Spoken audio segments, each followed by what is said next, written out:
I never liked being home alone.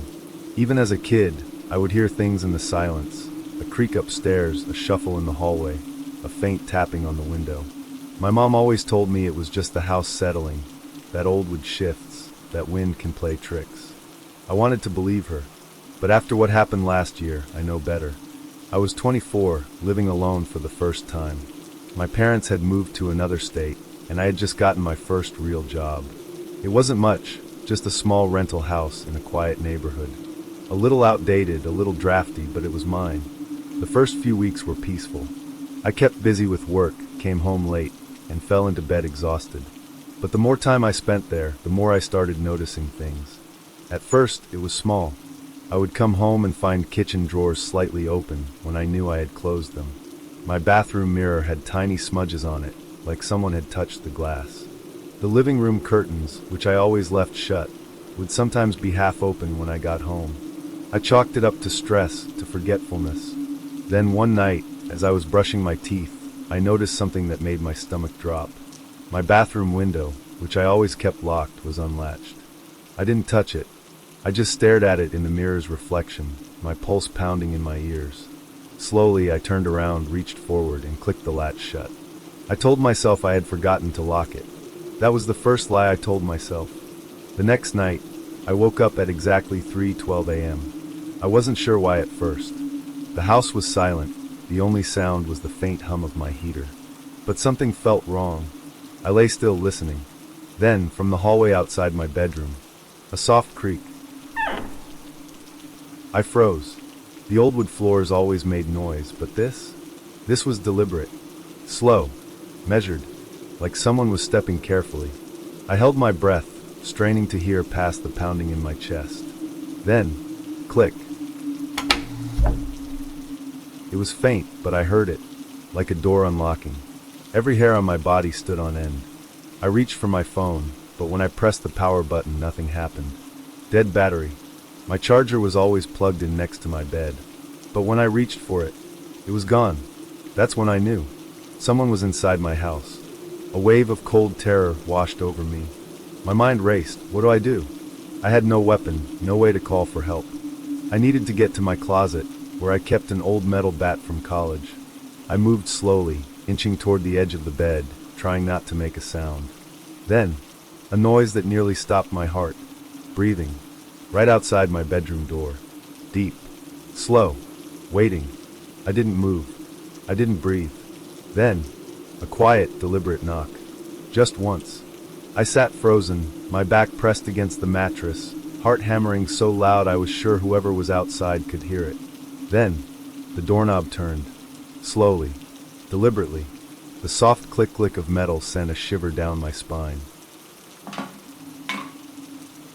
I gripped the sheets so tightly my fingers ached.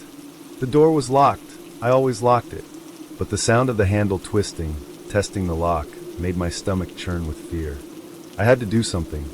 With every ounce of courage I had left, I lunged toward my closet, yanked the door open, and grabbed the metal bat I had stored in the corner. My hands trembled as I turned back to face the door. Silence. The doorknob had stopped moving. I waited. Listened. Nothing. Had they left? I took a shaky step forward, pressing my ear against the door. My breath came in quick, uneven gasps. Then, a soft creak from the hallway. Whoever was out there was still standing just beyond the door. I couldn't stay in my room forever. I needed to get out of the house. But how? The only exit was down the hallway, past whatever was standing there. I took a deep breath, gripping the bat so hard my knuckles turned white. One chance. I twisted the lock open and swung the door open fast, stepping forward with the bat raised. And the hallway was empty. But the front door? It was wide open. Cold night air rushed inside, sending a chill down my spine. Snow had started falling outside, dusting the porch in white. I stood frozen, bat raised, listening. Nothing. No footsteps. No shadow darting away. Just the wind howling through the trees. I forced myself to step forward, my bare feet cold against the wooden floor. My eyes darted to the living room, to the kitchen, to the dark hallway leading to the back door. Everything looked normal, but something was wrong. Then I noticed it. On the floor, near the doorway. Mud. Footprints. Leading inside. but not out. Whoever had been here, they hadn't left. My stomach twisted. My instincts screamed at me to run, to get out, but I couldn't. I needed to know. Where were they? I took slow, careful steps toward the kitchen, scanning every shadow. The pantry door was slightly open. It hadn't been before. I swallowed hard, my heart nearly leaping out of my chest. I adjusted my grip on the bat, reached out, and with a sharp motion, yanked the door open. Empty. Shelves of canned food. Old cereal boxes. No one inside. I turned around, scanning the room, when I noticed something that made my blood run cold. The back door was unlocked. I hadn't checked it before. Had they come in through there? Or were they still inside? I stepped toward the door, reaching out to push it shut, when a floorboard creaked behind me. I spun around, swinging the bat. Nothing. Just the dark hallway leading back to my bedroom. The air felt thick. Heavy. Something was off. That's when I saw it. The hallway closet. The door was open just a crack. My chest tightened. I had walked past that door twice now. Had it been opened before? Slowly, I moved toward it, bat raised, heart pounding. I reached out with my free hand, barely touching the wood, and pushed it open an inch more. Darkness inside. A tight space filled with old coats and storage boxes. I reached out just a little more. And then, breathing. Deep. Slow. Coming from inside the closet. I swung the bat with everything I had, crashing it against the wall as I staggered backward. The impact sent a shockwave through my arms, but I didn't care. I ran for the front door, nearly slipping on the floor as I bolted outside. I didn't stop, didn't look back. I jumped into my car, slammed the lock shut, and grabbed my phone, finally plugging it into charge. My hands shook so violently that I could barely type in 911. The dispatcher answered, but my voice came out broken, frantic. I could barely explain myself through the panic. They told me to stay in my car. The police arrived 10 minutes later, though it felt like hours. When they searched the house, they found no one. No signs of forced entry. No footprints leaving the house. But they found something else. Inside the hallway closet, tucked behind the boxes, a thin mattress, a pile of empty food wrappers, and my missing phone charger. The officer looked at me, his expression unreadable. "How long have you lived here?" he asked. I swallowed hard. "For months." He nodded slowly. Then he said something I'll never forget. "There's dust on the floor everywhere, except inside that closet. That space has been used recently." I felt sick. Someone had been living inside my house. For how long? I don't know. But when I moved out a month later, I left that closet door open, just in case.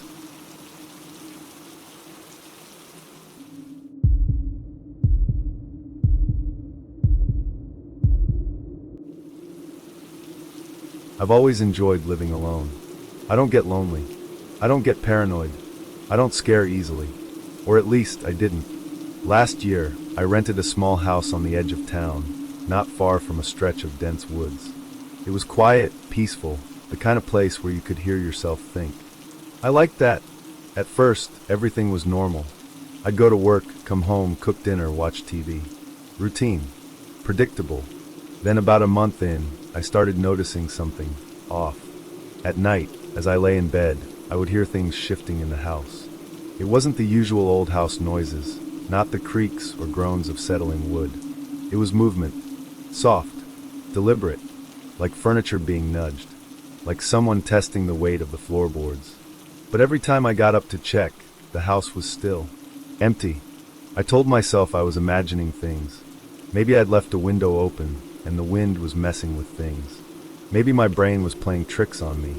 Then one night, I woke up to something that made my stomach twist into knots. A sound from the living room. A quiet, rhythmic tapping, like fingertips drumming against wood.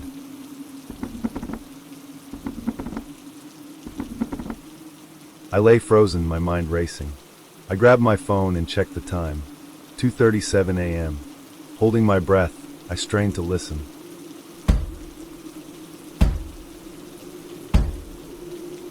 I sat up slowly, my body tense. Then, silence. I waited, every muscle in my body coiled like a spring. Nothing. I got out of bed and crept down the hallway, my bare feet silent against the cold floor. The living room was dark, but I could see the faint outline of my furniture. Everything looked normal. I checked the front door. Locked. I checked the windows. Locked. I checked the back door. Unlocked. I felt a cold wave of dread wash over me. I knew, without a doubt, I had locked that door before going to bed. I stood there, staring at the unlocked deadbolt, my heart pounding in my chest. Someone had been inside my house. I grabbed a kitchen knife, my hands shaking. Slowly, carefully, I checked every closet, every corner, under the bed, behind the couch. Nothing. No signs of forced entry. No footprints. No one. I double-checked the locks, closed my bedroom door, and sat awake in bed until the sun came up. I told myself it was just a mistake, that maybe I had forgotten to lock it. But deep down, I knew better. And then, 2 nights later, it happened again. 2:37 a.m. The same tapping sound.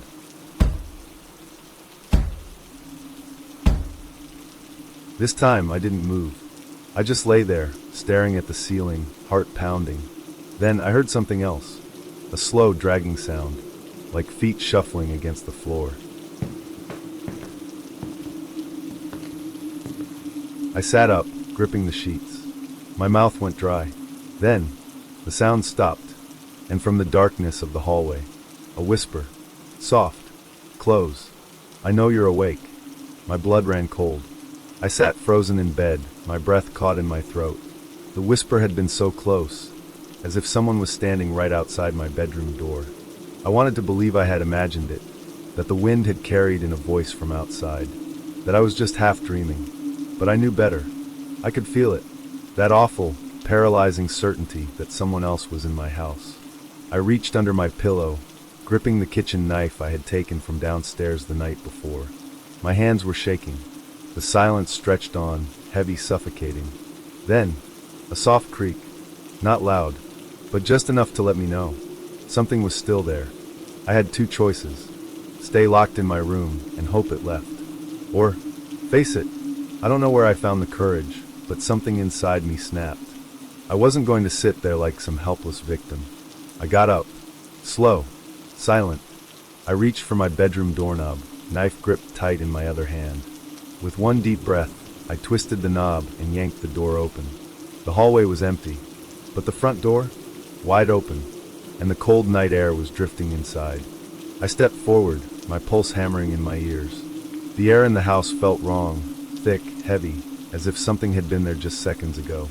I moved toward the front door, my eyes darting to every shadow, every dark corner. Then I saw it, the kitchen chair. It had been moved. I had left it tucked under the table, but now it was facing the front door, positioned in the middle of the room, as if someone had been sitting there, watching me, waiting. I slammed the door shut and locked it. I checked the windows, all locked. I checked the back door, still unlocked. I locked it again. My brain was screaming at me, get out of the house. But I couldn't move. I stood there, gripping the knife, staring at the kitchen chair like it was a dead body. Then my phone buzzed. A text message from an unknown number. My hands trembled as I picked up the phone and read it. Did you like my seat? I dropped the phone. My stomach twisted with fear. My brain was racing, trying to make sense of it. I had to leave. Now. I grabbed my car keys and bolted toward the door. But when I swung it open, the kitchen chair had moved again. This time, it was right in front of the door, as if someone had been sitting there listening, waiting for me to come out. I don't remember much after that. I ran to my car, locked the doors, and called 911. The police arrived within minutes, but by the time they searched the house, whoever had been inside was gone. No fingerprints, no signs of forced entry, but they did find something else. Under my living room rug, right by the couch, a trapdoor, a small, hidden space built into the floor. Inside, there was a thin mattress, empty food wrappers, a notebook, and a crumpled Polaroid picture of me, taken from inside the house. I moved out the next morning. I still don't know how long they had been living beneath me, listening, watching. But the last thing the officer said before I left still haunts me. We checked under the house. There were footprints leading away, but no footprints leading in. I don't live alone anymore, and I never will again.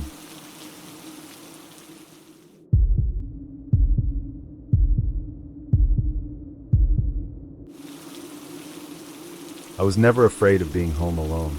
That changed after one single night.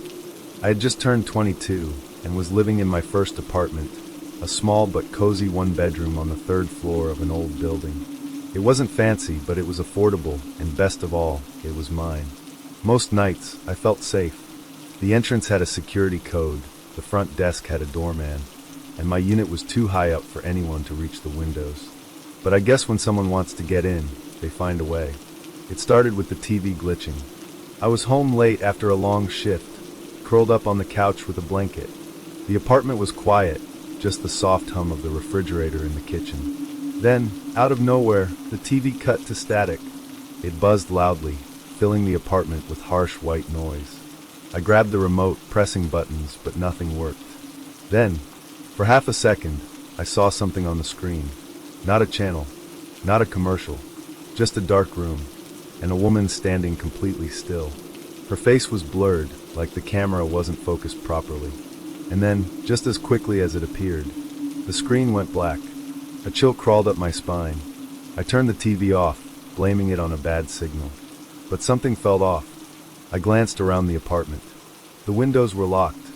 The door was bolted shut. I told myself to calm down. Then my phone buzzed. A text message from a number I didn't recognize. I hesitated before opening it. It was just one sentence. You shouldn't leave your closet open. My throat went dry. Slowly, my eyes drifted toward my bedroom door. It was open, just slightly, leading into the darkness of my room. And beyond it, I could barely see the edge of my closet door. It was open too, just a crack. I was 100% sure I had closed it before bed. A deep, suffocating fear settled in my stomach. Someone had been inside my bedroom, and they were watching me. I couldn't move. My eyes stayed locked on the cracked open closet door, my breath coming in short, uneven gasps. The message on my phone burned in my mind. Someone had been inside my bedroom. Had they just been watching? Or were they still there? I swallowed hard, my hands trembling as I gripped my phone. My brain screamed at me to run, to call for help, to do something, but I was frozen in place. Then, a soft creak. From inside the closet, the kind of sound a wooden floor makes when someone shifts their weight. That was all it took. I bolted. I grabbed my keys, rushed to the front door, and practically threw myself out into the hallway. My breathing was erratic, my heart slamming against my ribs as I backed away from my apartment, staring at the still open door. The hallway was dead silent. I kept expecting to see someone step out from the shadows, but nothing happened. Still, I wasn't going back inside. I ran down 3 flights of stairs, my feet barely touching the steps, and burst through the lobby doors. The doorman, an older guy named Frank, looked up, startled. "Emma," he frowned. "What's wrong?" I could barely get the words out. My voice broke. "There's someone in my apartment." Frank's face darkened. He reached for the phone and called the police immediately. They arrived fast, 2 officers, 1 male, 1 female. They asked me questions outside while Frank held the lobby door open, keeping an eye on the entrance. Then, the officers went upstairs. I stayed with Frank, my stomach twisted in knots. Minutes passed. Then, the officers came back down. "We checked the entire apartment," the male officer said. "No one's there." A wave of relief almost hit me, until I saw the look on the female officer's face. Something was wrong. "We did find this, though," she continued, pulling something from her pocket. She held up a phone. Not mine. It was old, cracked, and had no case. "We found it on your bedroom floor," she said. "Does this belong to you?" I shook my head. The officer pressed the power button. The screen flickered on. There was only one photo in the gallery. A picture of me, taken from inside the closet. I felt sick. The officers searched the entire apartment again, but there were no signs of forced entry. No fingerprints that weren't mine. No windows or doors tampered with. Nothing. But when they moved my closet mirror, they found it. A small hole in the wall. Not a full passage. Just enough space for someone to look through. The apartment next to mine had been vacant for months. Whoever had been inside had come from there. I moved out the next morning. I never went back. I never found out who had been in there with me, how long they had been watching, or what they wanted. But sometimes, late at night, I think about that photo on the phone, and I wonder, how many others did they take?